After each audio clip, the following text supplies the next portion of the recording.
आप हस्तिनापुर के सम्राट पांडु हैं? Episode kali ini dimulai saat Adhirata dan Satyasena terus menyusuri hutan untuk mencari Karna. Hingga akhirnya mereka tiba di sebuah perkemahan dan bertemu langsung dengan Bhisma yang agung serta Raja Pandu. Begitu mengetahui Karna sedang bersama Kunti, hati Adhirata langsung diliputi kecemasan. Karena ia takut rahasia besar tentang Karna yang selama ini disembunyikan akan terbongkar. Satyasena yang masih terkejut mencoba memastikan identitas mereka. Ia bertanya apakah benar pria itu adalah Raja Pandu dari Hastinapura yang menikahi putri Kuntiboja, Kunti. Bahkan ia mengingat pernah menghadiri pernikahan itu dan membawa kereta terbaiknya ke sana. Suasana semakin tegang saat Adhirata dengan gugup langsung menanyakan keberadaan Karna. Pandu dengan tenang menjawab bahwa mereka tidak perlu khawatir karena Karna sedang pergi bersama Kunti untuk mencari rusa kasturi. Namun mendengar itu, Adhirata justru semakin panik. Ia segera mengajak Satyasena untuk pergi mencarinya secepat mungkin tanpa membuang waktu. Pandu yang tidak mengetahui apapun mencoba menenangkan dan mengatakan bahwa tidak akan terjadi apa-apa pada Karna. Namun Adhirata dengan cemas menjelaskan bahwa anak itu sering tertarik pada bahaya. Bahkan ia khawatir justru Kunti yang akan berada dalam bahaya karena Karna. Tanpa menunggu lama, ia pun segera pamit dan pergi mencari.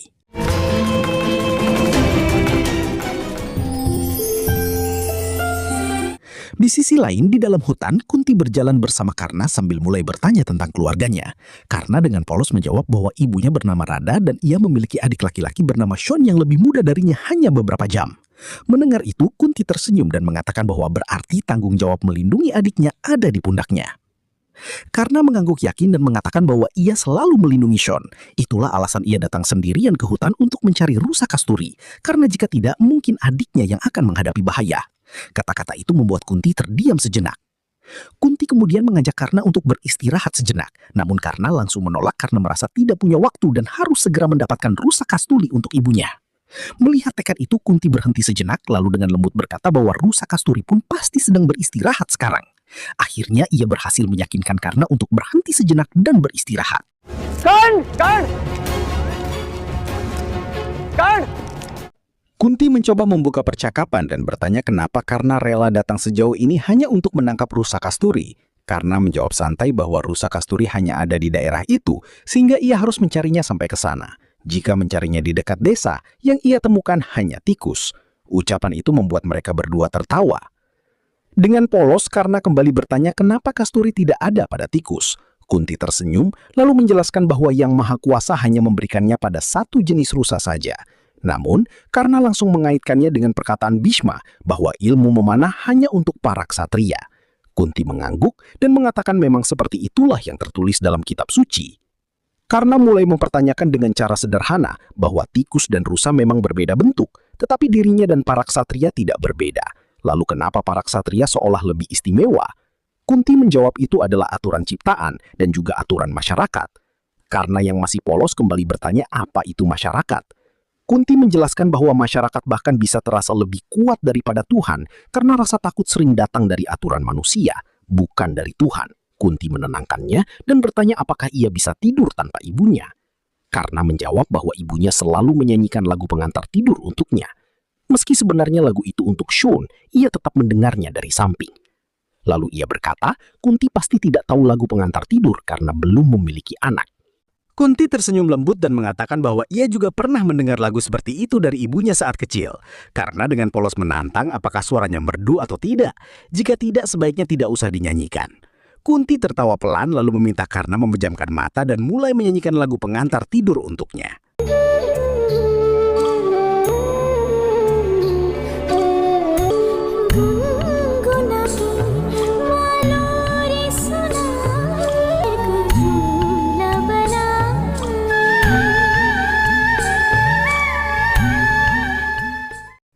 Di sisi lain, Adhirata masih diliputi kecemasan.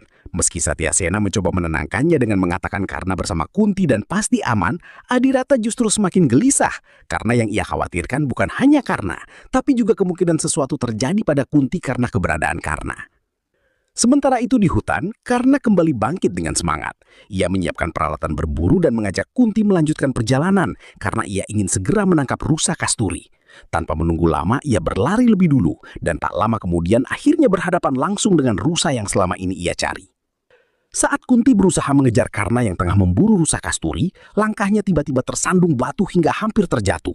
Karna dengan cepat berbalik dan berhasil menolongnya, namun dalam sekejap keadaan justru berbalik. Tubuh Karna kehilangan keseimbangan dan ia terjatuh ke dalam jurang. Tubuh kecil itu terseret arus sungai yang deras, namun di saat genting itulah sesuatu yang aneh terjadi. Karena seperti dilindungi oleh kekuatan tak terlihat, tubuhnya tetap utuh seolah memiliki perisai ilahi dan anting-anting suci yang menjaga nyawanya dari bahaya. Kunti yang panik berlari menyusuri tepi sungai dengan hati penuh ketakutan, hingga akhirnya ia menemukan Karna dalam keadaan selamat, duduk termenung di pinggir sungai dengan tatapan kosong, seolah ia sendiri tidak memahami apa yang baru saja terjadi pada dirinya. Dengan cemas, Kunti menghampiri dan bertanya apakah ia baik-baik saja, apakah ia terluka atau kesakitan. Namun Karna hanya diam. Kunti kembali mendesak dengan khawatir kenapa ia terlihat ketakutan dan apa yang sebenarnya terjadi. Akhirnya Karna mulai berbicara bahwa ia hampir jatuh dari gunung dan... Namun sebelum ia sempat menjelaskan lebih jauh tentang kekuatan yang melindunginya, tiba-tiba Adirata datang menghampiri dengan napas terengah penuh kecemasan. Adirata langsung memeluknya dengan lega dan bersyukur karena selamat. Kunti yang melihat itu langsung mengenali Adirata sebagai kusir ayahnya, dan dengan tenang Adirata memperkenalkan Karna sebagai anaknya. Mendengar itu, Kunti terdiam, hatinya seolah terusik oleh sesuatu yang tak bisa ia jelaskan. Di sisi lain, di perkemahan, Pandu memperhatikan Bhisma yang tampak termenung dalam pikiran yang dalam. Ia pun bertanya apa yang sedang dipikirkan. Bhisma dengan suara berat mengatakan bahwa tujuan hidupnya belum akan tercapai sebelum seorang raja yang adil dan mampu benar-benar duduk di tahta Hastinapura. Dan selama itu belum terjadi, ia tidak akan menemukan ketenangan. Pandu mencoba mengingatkan bahwa Dhritarashtra telah menjadi raja. Namun Bhisma dengan tegas menjawab bahwa Dhritarashtra buta sejak lahir. Dan kenyataan pahitnya masyarakat seringkali menilai seseorang dari kekurangannya, bukan dari kemampuannya. Sebuah kenyataan yang menyakitkan namun tak bisa dihindari.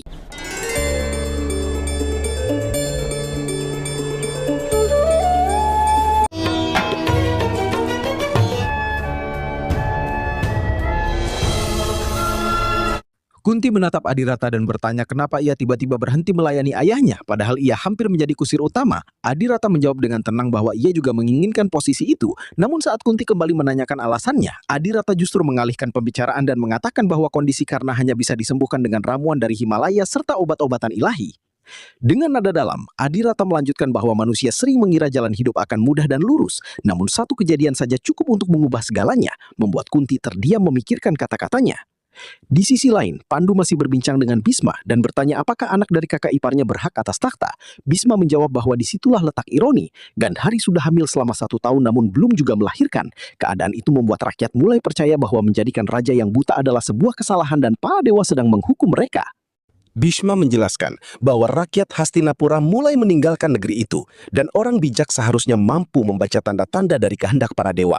Ia pun berkata, mungkin para dewa menginginkan putra Kunti menjadi Raja Hastinapura, sehingga menjadi tugas Pandu untuk menghadirkan pewaris takhta. Mendengar itu, Pandu terdiam, lalu dengan berat hati mengatakan bahwa hal itu tidak mungkin. Ia kemudian menceritakan kejadian kelam yang pernah terjadi. Saat ia pergi berburu rusa emas atas permintaan Madri, tanpa sengaja anak panahnya mengenai Resi Kindama yang sedang bersama istrinya. Satu anak panah itu merenggut nyawa keduanya. Dalam detik terakhir hidupnya, Resi Kindama mengutuk Pandu bahwa jika ia menyentuh istrinya, maka ia akan mati, dan ia tidak akan pernah memiliki anak. Kutukan itu terngiang jelas di benak Pandu hingga kini. Dengan suara lemah, Pandu mengatakan bahwa karena kutukan itu, istrinya tidak mungkin melahirkan anak darinya. Bhisma pun diliputi kegelisahan dan bertanya, apakah ini pertanda buruk bagi Hastinapura? Apakah negeri itu akan terus tanpa seorang raja? Pandu mencoba mencari harapan dan berkata bahwa jika suatu keajaiban terjadi, jika istrinya bisa mengandung melalui cara lain atau melalui kekuatan mantra, maka ia akan menerima anak itu sebagai miliknya dan menjadikannya pewaris tahta Hastinapura. Dan dalam hati, ia hanya bisa berharap akan datangnya keajaiban.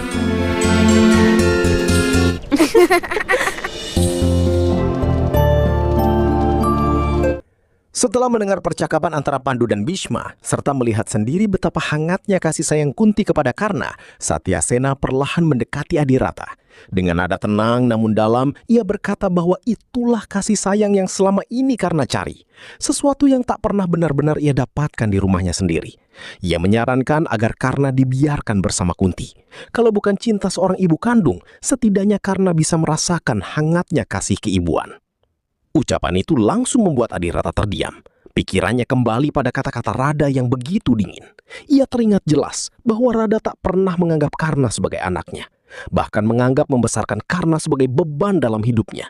Dan di saat yang sama, bayangan Kunti yang begitu lembut, penuh perhatian dan menyayangi Karna terasa sangat kontras. Akhirnya, Adirata melangkah maju dan berkata dengan hormat. Ia meminta izin untuk pergi, karena sudah waktunya ia membawa Karna pulang. Mendengar itu, hati Kunti langsung terasa berat. Ia mendekat, mencoba menahan mereka. Ia menyarankan agar mereka menginap semalam lagi, karena hari sudah gelap. Namun Adirata menolak dengan halus. Ia tahu, semakin lama Karna di sana, semakin sulit untuk berpisah. Ia mengatakan bahwa ibu Karna pasti sudah khawatir, lalu meminta Karna untuk berpamitan.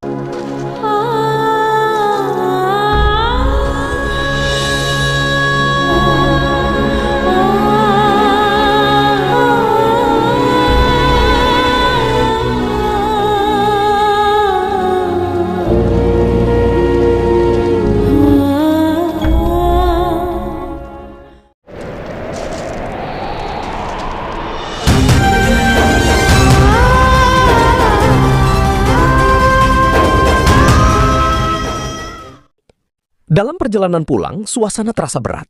Satyasena kembali berbicara pada Adirata. Ia menyuruhnya untuk bicara jujur pada Rada, mengatakan bagaimana Putri Kunti memperlakukan Karna dengan penuh kasih. Menurutnya Karna pantas mendapatkan cinta, bukan kemarahan. Bahkan dengan tegas ia berkata, jika Rada tetap tidak berubah, ia bersumpah akan membawa Karna pergi. Entah itu bersamanya atau meninggalkannya bersama Kunti. Karena di sisi lain, Kunti juga memiliki takdir yang menyedihkan. Kesempatan untuk menjadi seorang ibu hampir mustahil baginya. Ucapan itu membuat Adirata bingung. Ia tidak mengerti maksud sebenarnya. Satyasena pun menjelaskan bahwa Raja Pandu telah dikutuk oleh Resi Kindama. Jika ia menyentuh istrinya, ia akan mati. Itu berarti Kunti tidak akan pernah bisa mengandung. Mendengar itu hati Adirata terguncang. Ia langsung teringat kata-kata Kunti sebelumnya, bahwa Karna memiliki kekuatan luar biasa dan bisa menjadi raja besar. Tanpa ragu lagi, Adirata segera membalikkan kudanya. Ia ingin kembali, ingin mengatakan kebenaran. Namun, belum sempat ia sampai, jalannya tiba-tiba terhenti. Seseorang berdiri di hadapannya. Priamfada. Dengan tatapan tajam, ia mengingatkan. Apakah Adirata sudah melupakan sumpahnya? Adirata menjawab tidak, namun ia tak bisa menyembunyikan kegelisahannya. Ia mengatakan bahwa bayi memang bisa disembunyikan, tapi tidak dengan takdir dan keilahiannya. Menurutnya, karena tidak pantas hidup tersembunyi, ia berhak atas takhta Hastinapura dan berhak atas kasih sayang Kunti. Namun Priamfada langsung memotong. Dengan tegas ia berkata, karena tidak akan pernah naik takhta Hastinapura, karena satu kebenaran yang selama ini disembunyikan. Karena bukan putra Raja Pandu. Adirata terdiam, namun ia tetap mencoba berargumen. Ia mengatakan bahwa dalam tradisi ksatria, memiliki anak melalui perantara diperbolehkan. Dan di titik itu, rahasia besar tentang asal-usul Karna mulai semakin mendekati permukaan. Priamfada menatap Adirata dengan tegas, lalu berkata pelan namun penuh tekanan, bahwa semua itu tidak sesederhana yang ia bayangkan. Seorang anak hanya bisa diakui jika seluruh keluarga menyetujuinya. Anak yang lahir di luar pernikahan akan selalu dianggap tidak sah. Ia menegaskan, jika rahasia Putri Kunti sampai terbongkar, akibatnya bisa sangat besar. Raja Pandu bisa saja meninggalkannya karena marah. Bisma yang agung bisa menganggap ini sebagai penghinaan bagi Hastinapura, bahkan memicu konflik dengan kerajaan Kunti. Priamfada lalu menambahkan dengan nada getir, jika sosok seagung Sita saja pernah dipertanyakan, lalu bagaimana dengan Putri Kunti? Dan jika itu terjadi, apa jadinya nasib Karna? Adirata terdiam sejenak, lalu dengan suara berat ia bertanya, apakah ini memang takdir Karna? Terlahir sebagai putra Kunti namun tak bisa diakui. Priamfada menghela napas. Seorang ibu hanya melahirkan seorang anak, tapi takdirnya ditentukan oleh Tuhan. Ia menyuruh Adirata untuk menyayangi Karna, membimbingnya, karena hanya itu yang bisa ia berikan. Lebih dari itu, masyarakat tidak akan pernah memberinya tempat. Namun Adirata tak bisa menerimanya begitu saja. Dengan emosi tertahan ia bertanya, haruskah ia takut pada masyarakat dan merampas hak Karna untuk mendapatkan kasih dari ibunya sendiri? Tepat saat itu, Kunti keluar dari gubuk. Adirata, kau kembali?